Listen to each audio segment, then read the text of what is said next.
We're huddled even closer together than before. It's actually kind of distracting me. It's as if I can feel the warmth of Yuri's face, and she's in the corner of my vision.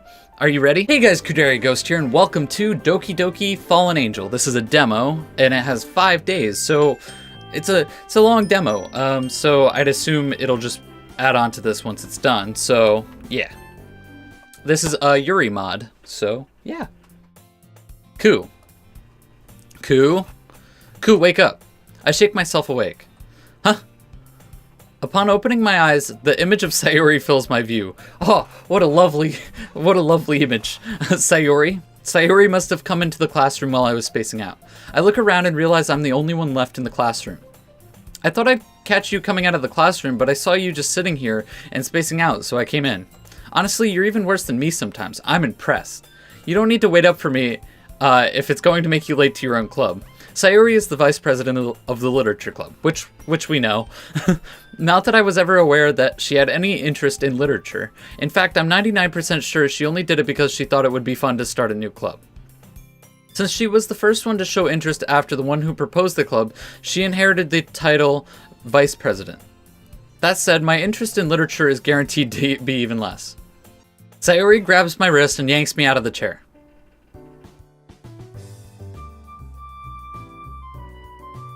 Oh, that's pretty cool. Do I have to do anything? No, okay. Alright. I thought I would. And thus today marks the day I sold my soul for a cupcake. I dejectedly follow Sayori across the school and upstairs, a section of the school I rarely visit, being generally used for third years and classes and activities. Sayori, full of energy, throws open the classroom. Was it really necessary to use that much force when you could have just gently opened the door? Really? Already with the puns, man? Everyone, the newest member is here. What did I say about calling me a new member? I glance around the room. Welcome to the literature club. It's a pleasure meeting you. Sayori always says nice things about you. And now you're here. In the club. Talking to me. And, what am I saying? My god, who is this? This angel! She's absolutely stunning. I've never seen her around school before. I would have remembered if my eyes had ever made contacts with the likes of her. The way her lavender eyes pierce mine. Her long purple hair which frames her face. Her mature physique that any girl wished she'd had. Why do I feel all so hot all of a sudden? My face is burning and my palms are all sweaty. Does the school turn off the AC after hours or something? Seriously, you brought a boy? Way to kill the atmosphere. Ah, Ku, what a nice surprise. Welcome to the club. All words escape me in this situation. This club has an incredibly cute girl. Just one. My god. What are you looking at? If you want to say something, say it. Sorry. Natsuki. The girl with the sour attitude, whose name is apparently Natsuki, is the one I don't recognize. Her small figure makes me think she's probably a first year. She is also the one who made the cupcakes, according to Sayori. Sayori steps closer and leans into my ear. Can you believe she's the same age as us, Ku? I turn to Sayori with a befuddled look. Don't let her size fool you. Natsuki can hold her own. You can just ignore her when she gets moody. Sayori steps away and turns back towards the other girls. Anyway, this is Natsuki, always full of energy, and this is Yuri, the smartest in the club. Don't say things like that. Yuri, who appears comparably more mature and timid, seems to have a hard time keeping up with people like Sayori and Natsuki. Well, it's nice to meet both of you. I say this to both of them, however my eyes never stray off of Yuri. And it sounds like you already know Monika, is that right? That's right. Monika smiles sweetly. That smile, that damn smile. Oh my god. The references, man. Yeah, we had a class last year together, I believe. Monika and I were in the same chemistry class last year. I would joke with my friends about how me and her had chemistry together, implying more of a romantic connection. In reality, we only had one interaction with each other, and that was when I had sneezed and she said, "Bless you," to which I accidentally responded with, "You too." Oh god, man. That's when you just gotta bail out the window, okay? There's no other options. You just gotta go. That's right. It's great to see you again, Ku. You too, Monika. Smooth. Come sit down, Ku. We made room for you at the table so you can sit next to me or Monika. I'll get the cupcakes. Hey, I made them. I'll get them. Sorry, I got a little too excited. Then how about I make some tea as well? The girls have a few desks arranged around to form a table. As Sayori mentioned, it's been widened so that there is one more space next to Monika and one space next to Sayori. Natsuki and Yuri walk over to the corner of the club, where Natsuki grabs a wrapped tray and Yuri opens the closet. Still feeling awkward, I take a seat next to Sayori. Natsuki proudly trots back to the table, tray in hand. At least he's not as much of a player as the a brand new day main character. That guy is a freaking player, man. Okay, are you ready? Ta-da! Whoa! Natsuki lifts the foil off the tray to reveal a dozen white, fluffy cupcakes decorated to look like little tiny cats. The whiskers are drawn with icing, and little pieces of chocolate were used to make the ears. So cute. I had no idea you were so good at baking. Well, you know, just hurry and take one. Sayori immediately grabs one, followed by Monica, then me. It's delicious. Sayori talks with her mouth full and has already managed to get icing on her face. I turn the cupcake around in my fingers, looking for the best angle to take a bite. Natsuki's quiet. I can't help but notice her sneaking glances in my direction. Is she waiting for me to take a bite? I shove the entire cupcake into my mouth like a vacuum. Okay. The icing is sweet and full of flavor. I wonder if she made it herself. This is really good. Thank you, Natsuki. Why are you thanking me? It's not like I made them for you or anything. I thought you technically did. Sayori said, well, maybe, but not for you. You know, you dummy. All right. I give up on Natsuki's weird logic and dismiss the conversation. Yuri returns to the table carrying a tea set. She carefully places a teacup in front of each of us before setting down the teacup in the center of the table. You keep a whole tea set in this classroom? Don't worry, the teachers gave us permission. After all, doesn't a hot cup of tea help you enjoy a good book? I guess. Don't let yourself get intimidated. Yuri's just trying to impress you. That's not. Insulted Yuri looks away. I meant that, you know. I believe you. Well, tea and reading might not be a pastime for me, but I do at least enjoy a cup of tea. I'm glad. I'm stumbling, alright. Yuri faintly smiles to herself in relief. Monica raises an eyebrow, then smiles at me. So what made you consider the literature club? I almost choke on my tea. I was fearful of this question. I can tell Monica was bribed with cupcakes. Or I can't tell Monica I was bribed with cupcakes and then practically dragged here by Sayori. You were literally dragged here by Sayori. Sayori bribed me with cupcakes and then dragged me here. Monica shoots a glance at Sayori, then back at me. She then smiles warmly at me. That's okay, don't be embarrassed. We'll make sure you feel right at home, okay? As president of the Literature Club, it's my duty to make the club fun and exciting for everyone. Monica, I'm surprised. How come you decided to start your own club? You could probably be a board member for any of the major clubs. What is this, an interrogation? Why do these girls keep asking me difficult questions? Hold on, there's still a small problem. What's that? I never said I would join the club. Sayori may have convinced me to stop by, but I haven't made a definitive decision. I still have other clubs to look at, and my train of thought has been derailed. All four girls stare back at me with dejected eyes. But I'm sorry, I thought, cool. You all, I am defenseless against these girls. How am I supposed to make a clear-headed decision when it's like this? That is, if writing poems is the price I need to pay in order to spend every day with Yuri, right. Okay, I've decided then. I'll join the literature club. One by one, the girls' eyes all light up. Yes, I'm so happy. Sayuri wraps her arms around me in a vice-like grip, jumping up and down. Hey, you really did scare me for a moment. If you really did come for the cupcakes, I would be super pissed. Then that makes it official. Welcome to the Literature Club. I can't stop thinking about the girls. Yuri especially. Maybe I'm crazy, but I definitely felt the connection between us. Will I really be happy spending every day after school in the Literature Club? Perhaps I can take this opportunity to grow closer to her. Alright, I'll just have to play the hand I'm dealt, and I'm sure good fortune will find me. And I guess that starts with writing a poem tonight. Perhaps if I write a poem, I can gain the attention of a specific girl. Yuri said she liked horror, right? Well, let's see what I can conjure from that. Conjure a ghost, man. Hi again, Koo. Glad to see you didn't run away on us. Nah, don't worry. This might be a little out of my comfort zone, but I'm a man of my word. Well, I'm back at the Literature Club. I was the last one to come in, so everyone else is already hanging out. Thanks for keeping your promise, Koo. I hope this isn't too overwhelming of a commitment for you, making you dive headfirst into literature when you're not accustomed to it. Oh, come on. Like he deserves any slack. Sayori told me you didn't even want to join any clubs this year. You even said it yourself. Sayori had to practically drag you here. I don't know if you plan to just come here and hang out or what, but if you don't take us seriously, then you won't see the end of it. Excuse me, Natsuki, but I was still talking before you interrupted. Hey, I'm looking out for us. We don't need any dead weight in this club.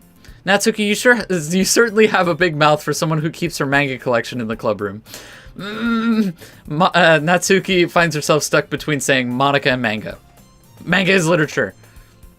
She runs towards the closet. I'm really curious to talk to Yuri a bit more, but at the same time I would feel bad for distracting her from reading.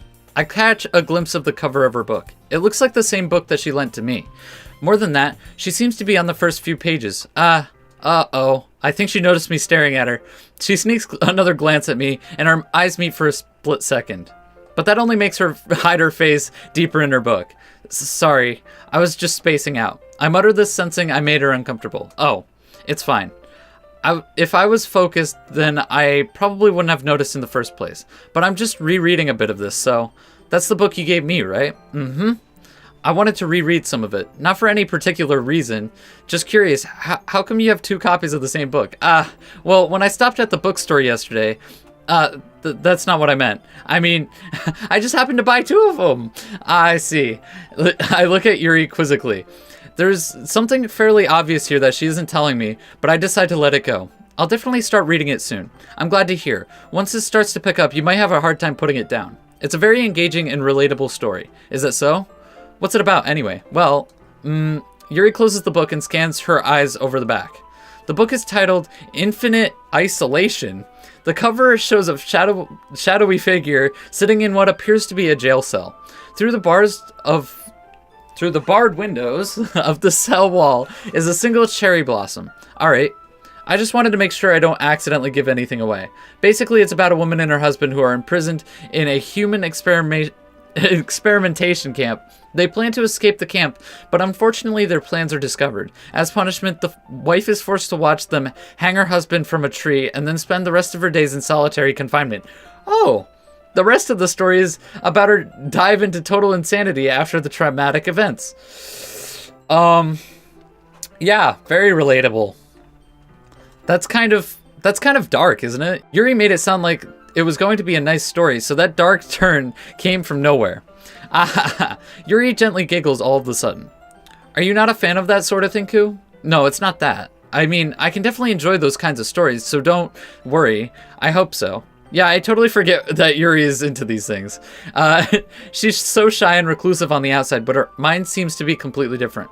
It's just that these kinds of stories, they challenge you to look at life from a strange new perspective. When horrible things happen, not just because someone wants to be evil, but because they have their own goals or their own philosophy that they believe in.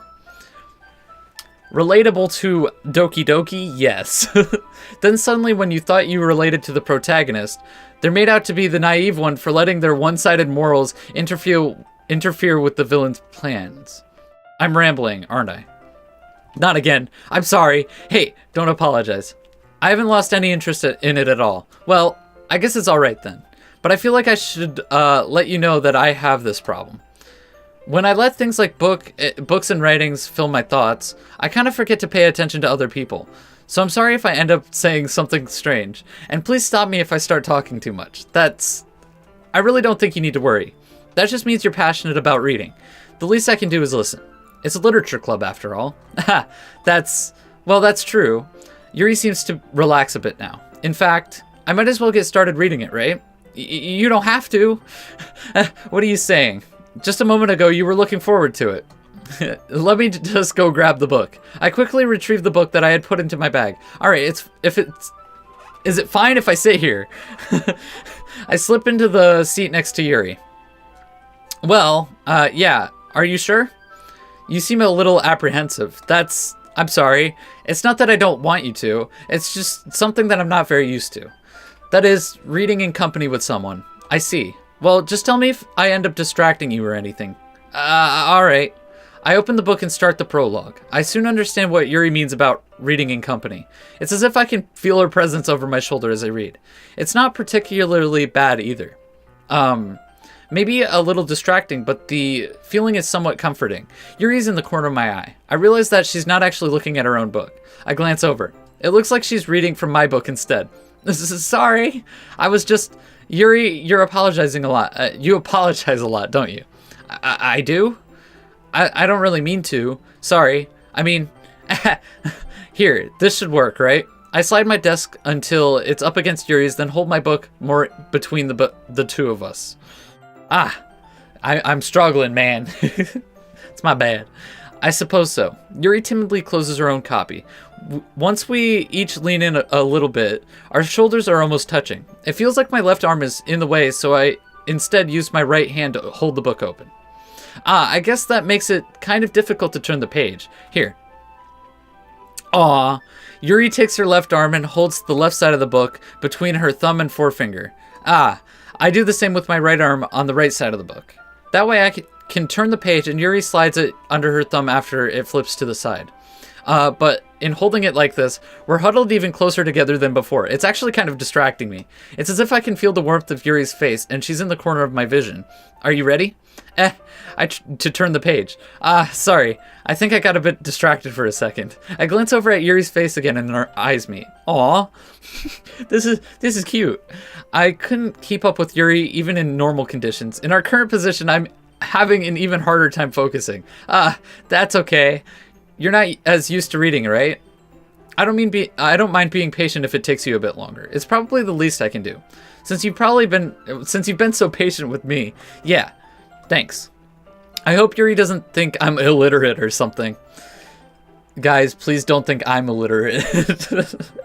We continue reading. Yuri no longer asks me if I'm ready to turn the page. Instead, I just assume that she finishes the page before me, so I turn it by my own volition. We continue the first chapter in silence. Even so, turning each page almost feels like an intimate exchange. Okay? My thumb gently letting go of the page, letting it flutter over to her side as she catches it under her own thumb. Hey, Yuri, this might be a silly thought, but the main character kind of reminds me of you a little bit. You think so? How does she? Well, I think she's more blunt in a lot of ways, but she also second guesses all of the things she says and does. Like, she's afraid she'll do something wrong. It's not like I can see into your head or anything, but they're kind of reminiscent of some of your mannerisms. I see. Yuri remains silent for a moment, but cool. That's probably a terrible thing to have in common with her. That's so embarrassing that you think that. Wait. Fantastic. 10 minutes, and I've already managed to ruin my chances at love. I didn't mean it in a bad way or anything. Sorry, I really didn't know you were self-conscious about our sort of thing. That sort of thing. I guess I more meant that I find it kind of cute. What are you saying all of a sudden? Okay, everyone. God damn it, Monica. We might not have time if we wait too long. Yuri exhales, spared from finishing her thoughts. Is that alright, Yuri? Yuri looks kind of down. I'm sorry if you haven't been looking forward to this. It's fine. Yuri releases her hand from the book, causing it to close on top of my thumb. Alright, I guess I'll do some more reading tonight. Or would you prefer that I only do reading with you? I guess I don't have much of a preference either way. In that case, I'll read a little bit more tonight. It'll be more fun to read with you after it picks up a bit, you know? That's a good reason. In that case, feel free to finish the first 2 chapters in your own time. Alright. I stand up. I make a mental note of where I left off in the book, then slip it back into my bag. By the way, did you remember to write a poem last night? Maybe? My stomach ties itself in a knot. I can't believe I agreed to do something so embarrassing. I couldn't really find much inspiration since I haven't really done this before. Well, now that everyone's ready, why don't you find someone to share with? I can't wait. Sayuri and Monica enthusiastically pull out their poems. Sayuri's is on a wrinkled sheet of loose leaf torn from a spiral notebook. Whom shall I share my poem with first? Yuri. Yuri is the most experienced, so I can trust that she'll give me honest feedback. Alright guys, I'm going to end the episode there. Thank you so much for watching, and sorry if I skipped through some of it. It's just the same as the normal Doki Doki story, so, you're not really missing anything. So, it's good so far. I like how they mix things in, but, it gets repetitive when, you go through the original story a bunch of times. So, I just decided to skip through that part to make it more interesting for you guys and more interesting for me too. But anyway, I will see you next time. Please leave a like also if you enjoyed the video, and also hit that subscribe button to become a ghost. And I will see you next time. Peace. I can see